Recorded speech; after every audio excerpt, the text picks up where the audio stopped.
yang saya temukan di sini. Saya curiga, kenapa izin oleh saudara Fauji Bowo, kenapa Rapelda di zaman saudara Fauji Bowo ada bukti kontribusi tambahan dihilangkan. Makanya saya tidak berani mengikuti jejak beliau. Karena kalau ini satu hari jadi temuan, ini bagi saya tindakan korupsi. Saya minta semua aparat hukum periksa untuk masalah ini, dan media bisa tulis ada apa di sini. Ada pertanyaan saya, Pak Saudara Penasihat Hukum. Saya tanya dulu pada saudara saksi. Saudara ini membela pengembang atau membela saudara Sanusi hari ini gitu loh? Saya kira pengembang saya tidak ada yang keberatan 15%, saya bingung gitu loh. Kenapa tuh singgung 15%? Pengembang tidak keberatan.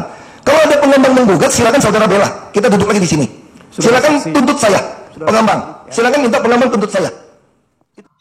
Ahok emosi dan naik darah dicecar beberapa pertanyaan yang tidak masuk akal. Tapi akhirnya Ahok berhasil kuliti kuasa hukum Sanusi. Tentu tidak demikian dimaksudkan, justru karena penasihat hukum kan tidak tahu. Ya, saya sampaikan Pak, tidak ada hubungan. Ini kan urusan birokrasi yang penasihat hukum tidak mengerti. Ya. Silakan dilanjutkan. Ya, saudara, saya teruskan kepada saudara saksi ya. Tadi saudara saksi mengatakan mengenai besarnya kontribusi tambahan ini ya, sudah dimasukkan dalam Raperda. Pertanyaan saya, saudara saksi tahu kapan Raperda RT RW ini mulai dibicarakan, khususnya mengenai kontribusi tambahan itu? Saya tidak tahu persisnya, tapi waktu mengajukan Raperda ini kita masukkan surat. Itu teknis, bisa tanyakan kepada staf saya. Saya hanya kebijakan. Saya mau tahu, kebijakan saudara saksi itu yang berkenaan dengan 15% ini, apakah kebijakan ini sejak Raperda ini dipersiapkan? Sejak sebelum disiapkan, kami telah berniat ada kontribusi tambahan. Itu dimulai pertemuan di Pantai Mutiara tahun 2013. Saat itu mereka hanya bersedia memberikan kontribusi 1 juta sampai 2 juta rupiah tambahan. Maka dari situlah kita mulai merumuskan. Baik, pertanyaan saya adalah, saya tanya kepada saudara saksi Vera dan Tuti kemarin ya, dalam persidangan yang lalu. Mereka sampaikan bahwa RT RW ini sudah disiapkan sejak tahun 2011.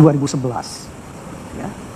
Tapi tidak ada satupun yang bisa menjawab apakah kontribusi ini sudah disiapkan atau belum masuk dalam Raperda. Betul, itu yang saya temukan di sini. Saya curiga, kenapa izin oleh saudara Fauji Bowo, kenapa Rapelda di zaman saudara Fauji Bowo ada bukti kontribusi tambahan dihilangkan. Makanya saya tidak berani mengikuti jejak beliau. Karena kalau ini satu hari jadi temuan, ini bagi saya tindakan korupsi. Maka di dalam forum ini, saya berharap penuntut umum atau KPK atau jaksa atau polisi bisa meneliti yang Bapak maksudkan. Kenapa 2011 dalam menyiapkan Raperda ini, kenapa tahun 97 ada, di dalam menyiapkan Raperda 2011 hilang kata kontribusi tambahan, kenapa izin prinsip ke semua pulau yang ditandatangani oleh saudara Fauji Bowo beberapa seminggu sebelum kami dilantik, itu menghilangkan ini. Saya minta semua aparat hukum periksa untuk masalah ini, dan media bisa tulis ada apa di sini, ada apa. Bagus, penuntut penasihat hukum, Anda mau gali situ, justru saya dari dasar situlah saya tidak berani lakukan. Kalau saya ikut masuk nanti, karena ada penghilangan kontribusi tambahan. Pertanyaan saya lebih lanjut kepada saudara saksi ya, mengenai besaran kontribusi tambahan ini, sosialisasi yang saudara lakukan ya, itu seperti apa? Kita pada pertemuan ada YouTube, saya juga sudah sampaikan kepada BUMD, kalau mereka keberatan silakan drop.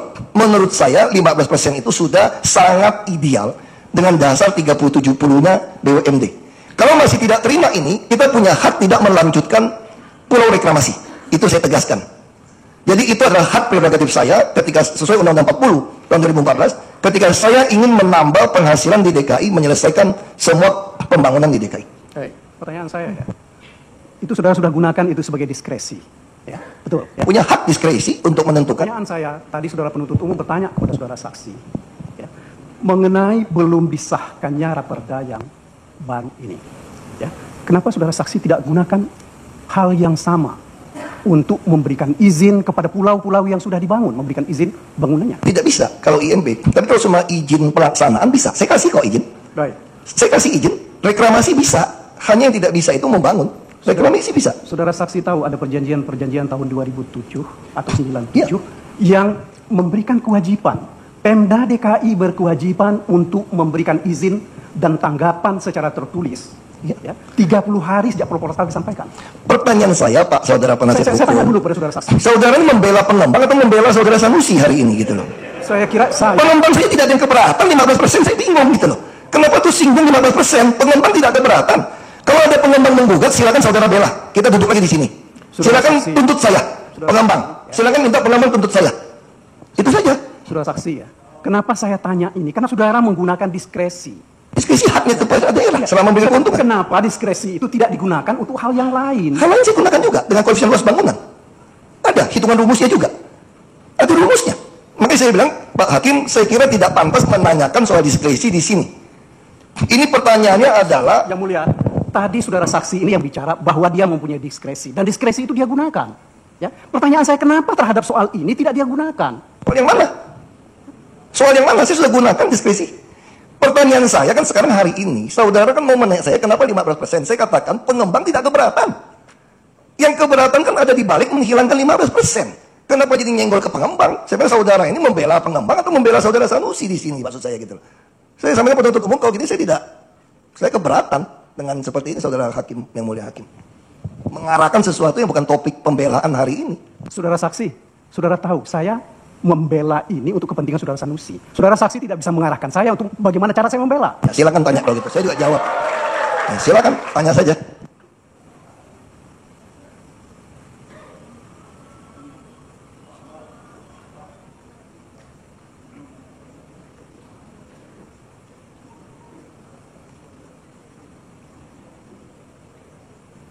Saudara saksi, satu pertanyaan yang lain dari saya. Apakah ketika saudara saksi meminta Tuti, Vera, dan yang lain-lain menyampaikan pembahasan raperda ini, juga disampaikan argumen dan alasan kenapa ini 15%? Itu bukan saya. Jadi itu ada tim, dia mengundang tim ahli menghitung. Saya cuma sampaikan, saya tidak mau pembagian berdasarkan keuntungan 30% saja. Karena kalau yang 30%, saya khawatir pengusaha akan mengatakan dia tidak untung segitu. Sehingga 30% kami jadi kecil. Dia untung 1.000, dia transfer pricing ke PT yang lain misalnya. Jadi untung 100, sehingga 130% kami jadi 30 perak, bukan 300. Makanya saya ingin dirumuskan secara NJOP, lalu mereka membahas lagi dengan timnya. Lalu dia membuat paparan kepada saya. Keluarlah angka 15% itu. Makanya saya sampai katakan, ya sudah, pakai 15%. Videonya lengkap. Mungkin bisa pelajari semua video. Pertanyaan saya kepada saudara saksi. Ya. Ini kan saudara saksi mendelegasikan ini kepada staf. Ya. Pertanyaan saya adalah, apakah staf saudara saksi ketika itu? Terus kok? Saya lagi beresin ini kok. Yang mulia, saya kira ini sikap dari saudara saksi ini, meskipun dia gubernur, ya, sangat tidak menghormati proses persidangan ini. Tadi sampai bertanya saudara mendelegir kepada staf saudara begitu ya? Betul, betul. Bersamaan itu memasukkan berkas-berkas di dalam stop map. Karena di sini nggak ada lagi Pak isinya Pak. Tapi masih bisa mendengar tadi ya? Oh masih. Masih ngerti maksudnya kok. Saudara mendelegir kepada staf. Baru sampai di situ, diteruskan silakan. Pertanyaan saya adalah, ketika mendelegasikan kepada staf ini, ya, apakah para staf ini diberi hak untuk memutuskan apapun yang mereka bisa putuskan? Jadi kami rapat itu selalu bersama-sama. Itu adalah tim. Nah begitu kami memutuskan pun itu di dalam tim. Itu semua bisa nonton di YouTube. Jadi setelah dihitung, saya tidak pernah memutuskan sesuatu yang bukan masukan hitungan dari tim. Begitu dia kasih masukan 15%, ya sudah, berarti itu yang diputuskan oleh tim. Saya tinggal katakan ya sudah pakai itu. Oke, pertanyaan saya lebih lanjut. Ketika itu disampaikan ke dalam raperda dan diberikan penjelasan oleh saya nggak tahu siapa itu, ya. Apakah juga dijelaskan secara utuh bagaimana sampai pada kesimpulan bahwa ini akan 15%? Saudara saksi tahu atau tidak? Disampaikan, ada rumusnya semua. Saudara Vera menyampaikan di ruangan sidang ini tidak seperti yang Panggil dia, ada rumusnya kok. Nanti Pak Hakim bisa panggil, ada rumusnya. Saya tahu dari mana rumus itu kalau bukan dari staf saya. Ada kajiannya maksudnya? Iya. Ada kajian. Jadi saya tidak mengerti cara hitungan itu, cuma disampaikan seperti itu, ya sudah kita ikutin Pak Hakim.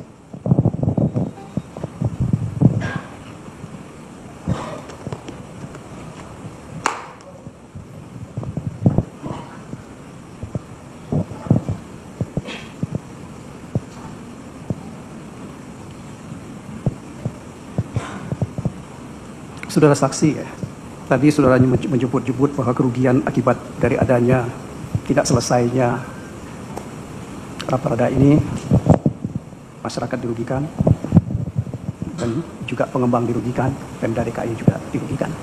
Ya. Pertanyaan saya adalah, karena saudara tadi bicara tentang diskresi, mengapa terhadap soal ini saudara saksi tidak menggunakan diskresi itu? Soal yang mana? Diskresi yang mana? Untuk supaya diteruskan izin ini. Tadi kan saudara Sanusi sudah sampaikan, tidak bisa dengan pergub. Saya sedang mengajukan ke MA. Apakah ketika terjadi deadlock oleh DPRD, boleh nggak saya menggunakan hak saya untuk melancarkan ini kembali? Saya sudah mengajukan surat ke MA. Itu jawaban saya. Kemudian selanjutnya mengenai saudara saksi tadi menerangkan bahwa HPL itu atas nama DKI. Ya. Jadi di HPL ini ada HGB. Ya. Tuh, gitu ya. HGB itu diberikan sampai 30 tahun. Ya. Betul. Ya. Pertanyaan saya adalah, hitung-hitungannya 30 tahun itu, apakah senilai ya, dengan biaya yang dikeluarkan untuk membangun pulau ini? Yang saya mau tahu, saksi diberitahu bagaimana hitungannya? Saya tidak tahu. Itu tergantung Anda pengusaha. Laut punya DKI, izin ada di gubernur. Kalau saudara pengusaha merasa tidak untung, silahkan jangan ngajukan izin. Sederhana saja bagi kami. Kalau saudara merasa tidak untung, ya jangan bisnis. Kami kerjakan sendiri. Berapa besar yang sudah dikerjakan oleh DKI? Ya, kami sudah ada Ancol, kita kerjakan. Saya sampaikan pada mereka, kita sudah ganti direksi baru. Kami sudah punya BUMD, fungsi BUMD. Ketika swasta tidak mau, kita bisa kerjakan. Lagi pula, saudara penasihat hukum, pengusahanya mau kok. Kenapa Anda ribut gitu loh? Kenapa ini pengusahanya mau kerja sama, ada perjanjiannya. Jadi salahnya di mana gitu loh.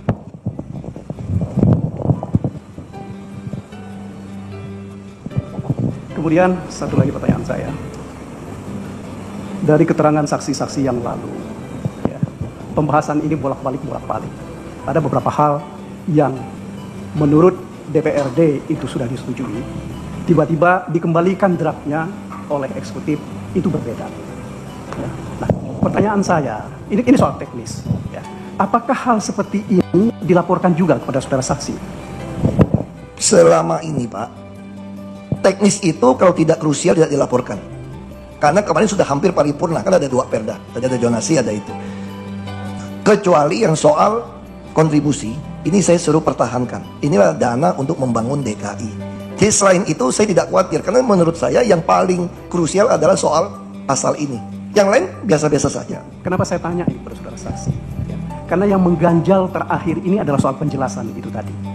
Sekarang gini Pak, teknis, saya kira Pak Hakim yang mulia, temukan saja mereka. Karena waktu saya dipanggil KPK, berita acara draft yang dikeluarkan ditemukan di balik dan di eksekutif beda. Itu saya dengar. Nanti sekali siapa yang memalsukan, silakan saja untuk membuktikan secara teknis supaya jelas mana yang memalsukan, mana yang... Karena saya pengalaman di DPRD, APBD saja bisa dipalsukan dengan draft raperda yang berbeda. Makanya saya membuat e-budgeting jadi ribut semua.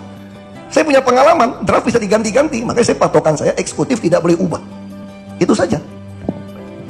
Sekali lagi pertanyaan saya, apakah soal-soal seperti ini tidak dilaporkan oleh staf saudara saksi bahwa ini tidak selesai, ya? Karena ini ada perbedaan antara draft yang menurut DPRD, menurut Balegda ini sudah disepakati, tapi tiba-tiba yang kembali ke Balegda ini berbeda dengan tidak. Mereka hanya laporkan yang diganti itu yang soal persen. Justru di sini kita katakan ini semacam raperda siluman nanti. Pembahasan kita beda, kok mau diketiknya berbeda. Makanya saya katakan ini harus tegas. Saya beruntung punya Bu Tuti yang tegas, yang jujur. Saya sampaikan kalau ini keluar di draft, kalau nanti ketok palu paripurna, keluarnya tidak ada ini, berarti kalian semua pengkhianat. Saya akan penjarakan saya bilang. Itu jelas. Karena pengalaman saya APBD pun berubah. Ada yang UPS 12,1 triliun tahun 2015. Itu bukti di dalam DPRD bisa berubah. Dan mereka paraf semua. Yang ada UPS yang saya tidak ada. Sekarang lagi di proses sidang juga. Mudah-mudahan saudara penasihat hukum juga bisa nanti.